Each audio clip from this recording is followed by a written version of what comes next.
nicely greased up.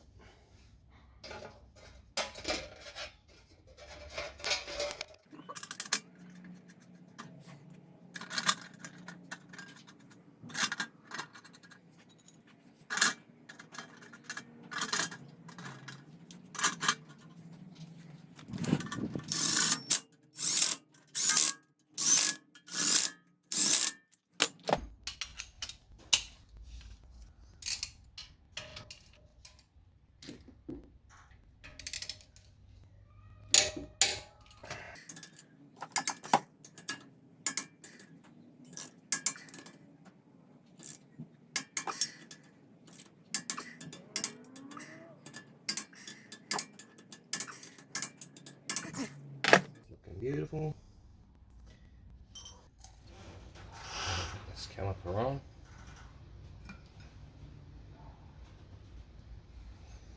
So I've got grease because you've got a seal in the back here, rubber seal. And then you've got a seal here, so I'll put plenty of grease in there. Not too much that it will start weeping out, but enough so that this can all bed itself in on grease. I'll just use a rubber hammer.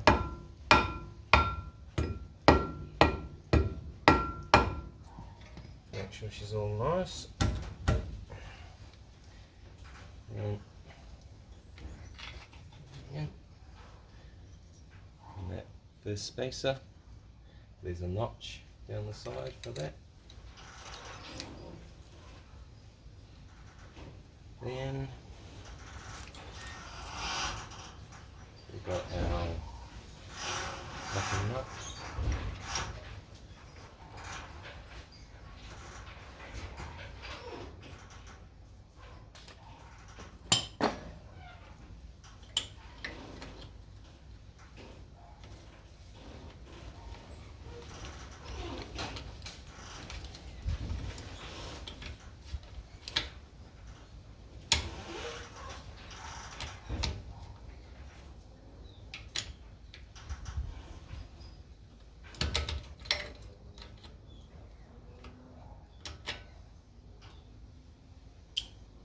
I had to repair this because I broke the little nubs off, so when I welded it a little bit of weld's gone down the side, so I'll just go have to file that off. Right, that's better. So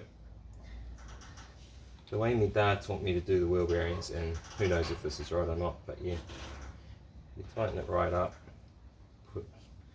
put load all the way through so that everything is loaded up, and you shouldn't be able to turn it really easily. Turn it. One more for paranoia.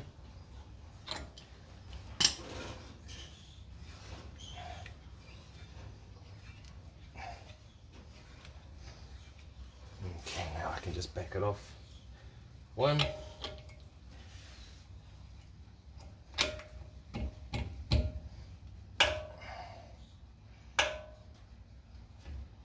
So I've backed it off until it's free. Okay, so it's nice and free again.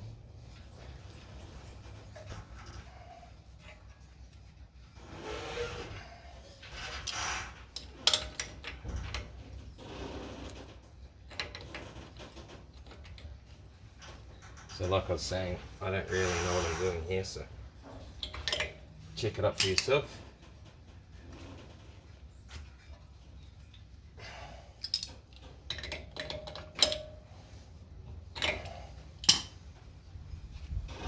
I'll back it off again.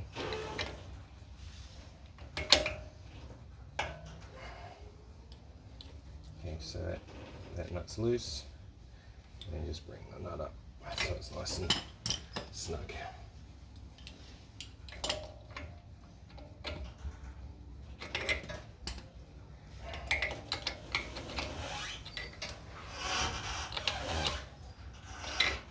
That feels good. So what I'll do is I'll go for a run after I've done the other side of the car, replaced all my diff oils, everything. I'll go for a run with this, and then I'll take the hub back off and I'll just check my wheel bearing. So just to lock it all off, put this on, and then all you got to do is one of the threads on the nut have to marry up with one of the holes on here. So that's actually happening. So which way do I have to go? So I could just go tighten by a couple of degrees.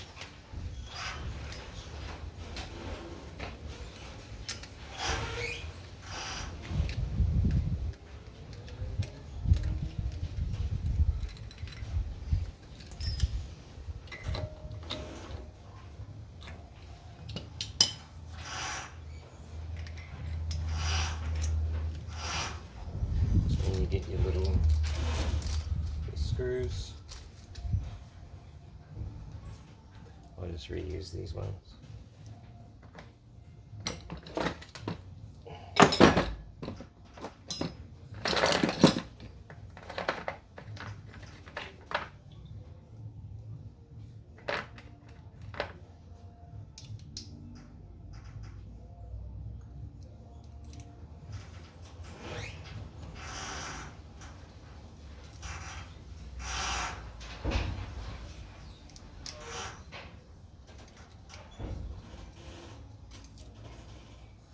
I just always give these a little tap in just to clean out the hex, and then just tighten them off.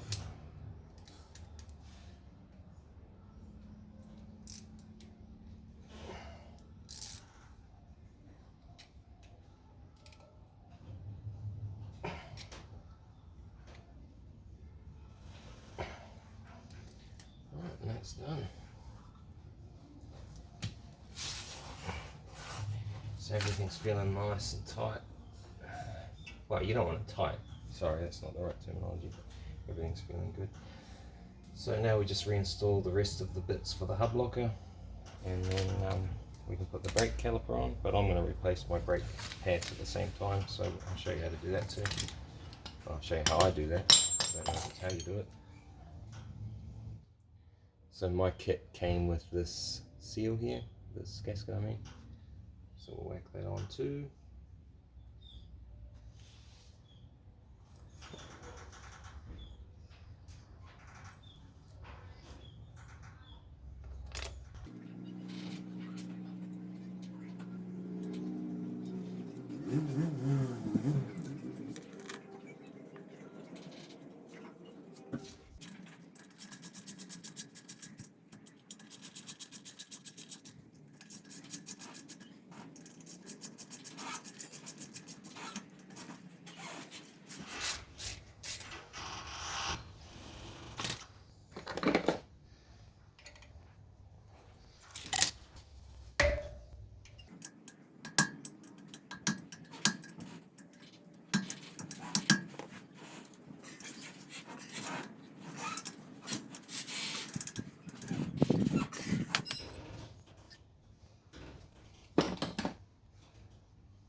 Just gonna do my new brake pads as well.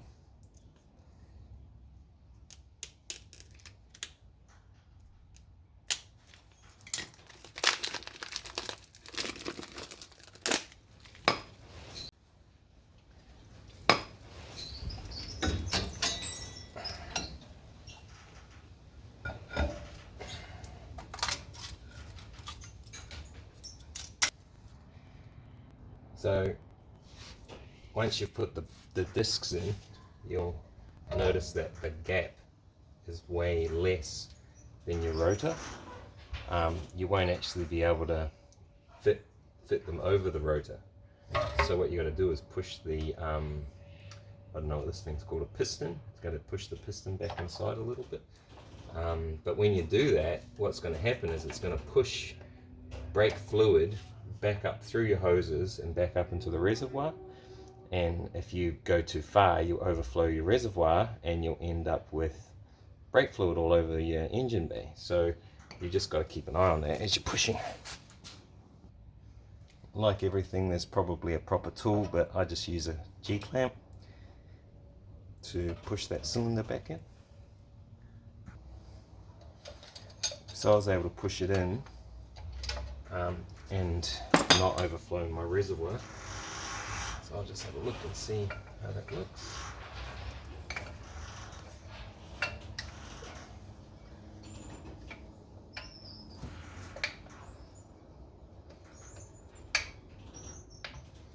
Right, let's see if that goes on there.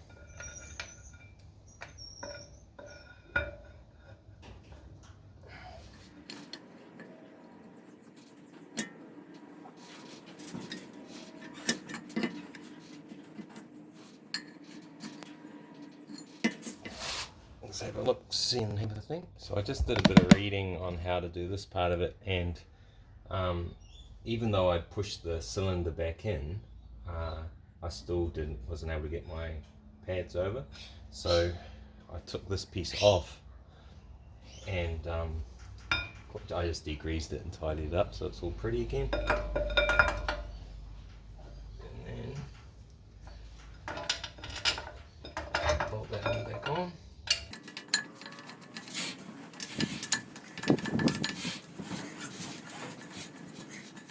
And those bolts at the back are 22mm.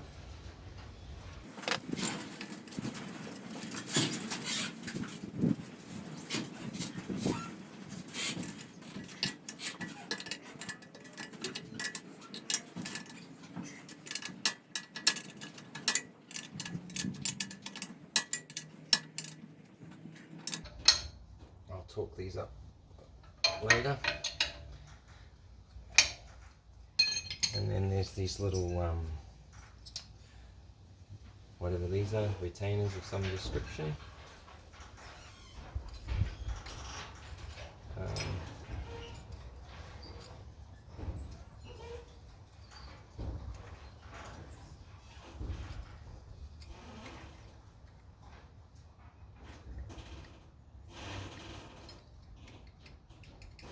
Let's go have a look, see how they go. So these go in with the little dimple facing away from the brake disc, and then these two little lips going in first. Okay.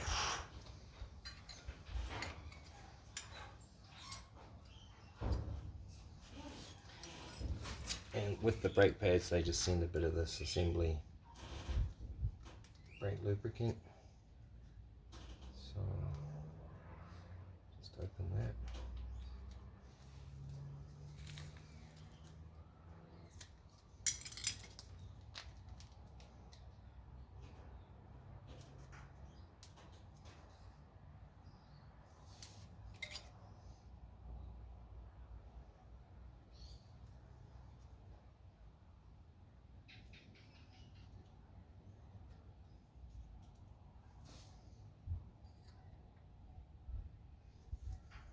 Let's do the other one.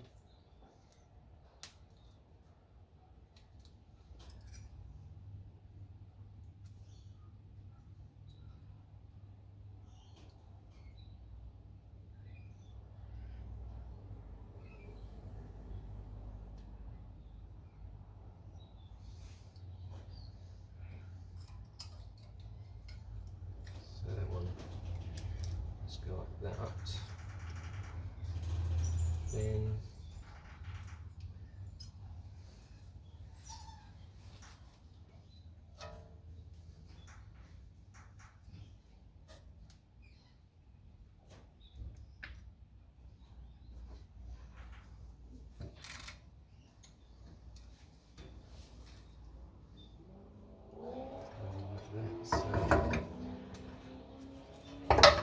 so I'm just figuring out this out as I go along here, so be patient.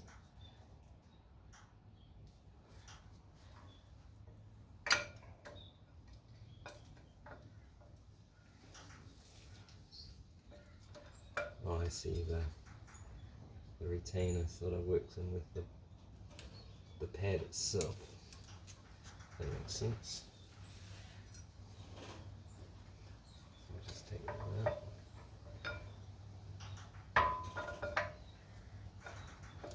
Yeah, that looks way better. Okay. And this one. Yeah, that makes more sense, doesn't it? Like that.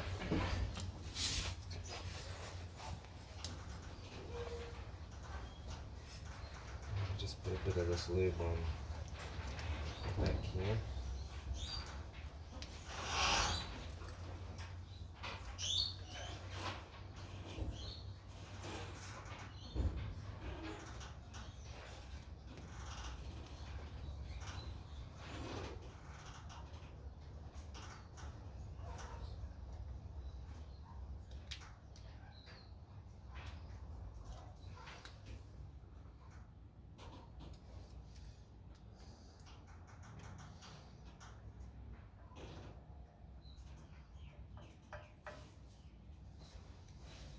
Okay.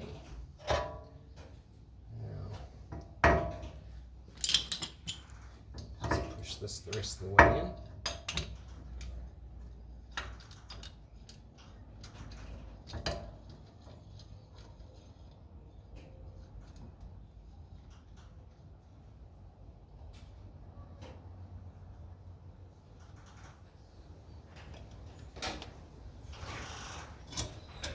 Okay.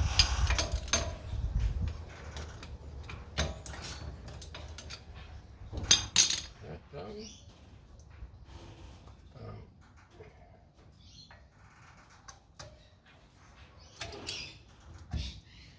Like a glove.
Alright, I'll just go through and tighten up all my bolts, torque them up nice, and then we'll go from there. Cool, so at this point, I think everything's reassembled, and yeah, it's all looking good. I do know that with the wheel bearings, you can adjust them with the tyre on, but I've got them pretty good. I was just going to drive around the block a couple of times once it's all back together, and then I'll take the hubs off with the tyres on, the wheels on, and I'll just recheck my wheel bearings then, because it won't do any harm just driving around the block, and I'll just bed my brake pads in as well. Make sure everything's all sweet there. So I'm going to go and do the other side now. I'm not going to video that, and I'm not going to put my tie rod back on because I'm going to service my tie rod as well. I've got new ball joints for that.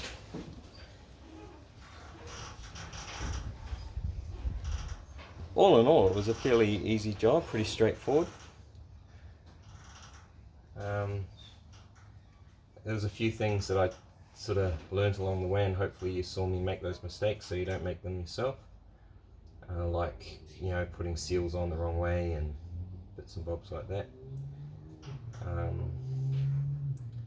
No, it's a pretty straightforward job. Obviously there's other stuff like the rotors would have been good if they could have been machined.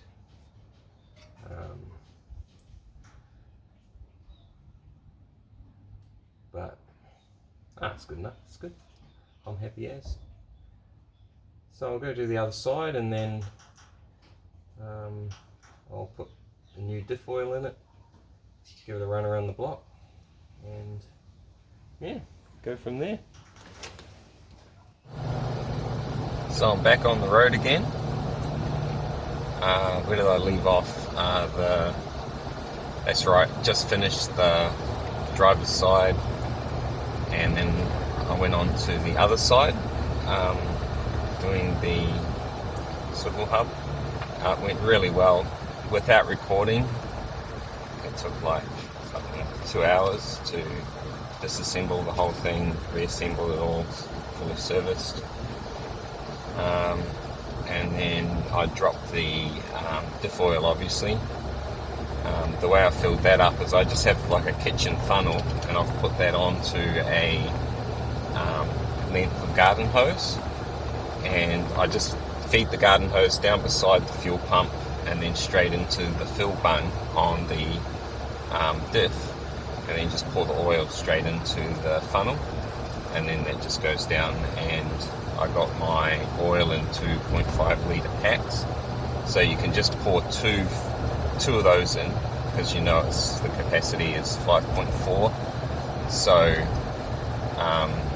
yeah, you can just dump those in, but then you just measure out your last 350, 400 mil of oil, and then just pull the hose out and just dip your finger into the hole, and you'll just feel the oil line right there. You know, it doesn't need to be pouring out onto the floor, just stop just short of it pouring back out of the fill hole. And I just noticed too, when I had the steering linkage off, that the steering arm, I think that's got a name, but you know, the steering box, and there's like a little arm that hangs off there, that had a bit of play in it, and the whole idea was to just get everything that had play in it out. So just directly on top of the steering box, there's like this, you know, it looks like the fuel adjustment screw on the on your fuel pump. It's got like a lock nut and then a thing on top that you can turn that goes down the center. So you just reach in from the side, with the wheel off on the driver's side, just reach in underneath that rubber stone guard, and you crack the nut, and then I just reached down with an extension socket onto the little nut on top, tightened that up, and then that took all the play out of the steering box. And I just went through the full range of motion both ways until it was just sort of just binding, and then I backed it off a little bit, so that really sorted out that jiggle in the steering box itself. And then I replaced the balls, I don't know what they're called, on the end of the steering arm and the tie rod, the ball joints, I guess it's called. They're all replaced, so pretty much my whole front end is freshened up. Look at my steering wheel. I just realised when I looked at the introduction video, even just normal driving, my steering wheel was wobbling around. I sort of got so used to it that I didn't even notice it really. But now I can go through my full range of speeds, and there's no steering wobble at all. I got the car booked in for wheel alignment tomorrow, because I wasn't ultra careful about putting everything back together how I took it off with the steering arm and the tie rod, because I knew I was due for a wheel alignment anyway, so I just whacked it all on. No, it's all feeling fantastic. That low level whirring noise is just gone. Everything just sounds sweet. If I just take my foot off the accelerator and put my clutch down, the car just goes completely quiet, whereas before it had this low level whirring sound.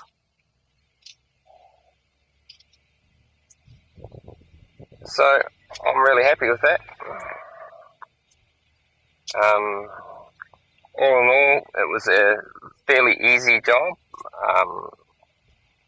An amateur can approach that job and have good success. I'd recommend getting a complete kit. It seems to just be everything was there. Then you can, you're not having to guess, oh, what should I get? And which brand did I go? I went with CBC bearings. Not for any particular reason. I'm sure there's other bearing companies that are just as good, if not better, but I went with them because I got a local branch, and when I rang them up, they just knew exactly what I was after straight away. So obviously the sales guy had done jobs like this before, and I just wanted that local knowledge because I don't know what I'm doing when it comes to selecting bearings and what have you. So that was gold. The only thing I would say just watch out for is on your kingpins, that seal at the bottom that keeps the grease in to the race and bearing. I damaged those on the first try, but fortunately I had that other diff sitting there. So you want to use like a pin punch to go up around the side of it, so you don't damage the actual. See, I'm up at 80k now. That's 80 kilometers an hour, and it's just zero. And I'm not even getting feedback really through. It feels beautiful. Yeah, so back to that. You just use a pin punch, and then you're not damaging that little seal doofer that keeps everything housed. Yeah, loads of rags. You need loads of rags. I just get whole sheets and I rip them up as I go. And what else will you need? A good bearing puller. I wouldn't pop those kingpin bearings off with a screwdriver. Yeah, I know how to do that, but I reckon you'd just end up damaging something there because they were on tight, but it was hard to pop them.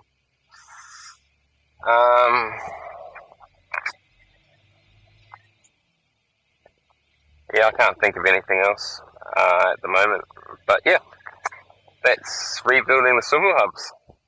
Thanks for watching.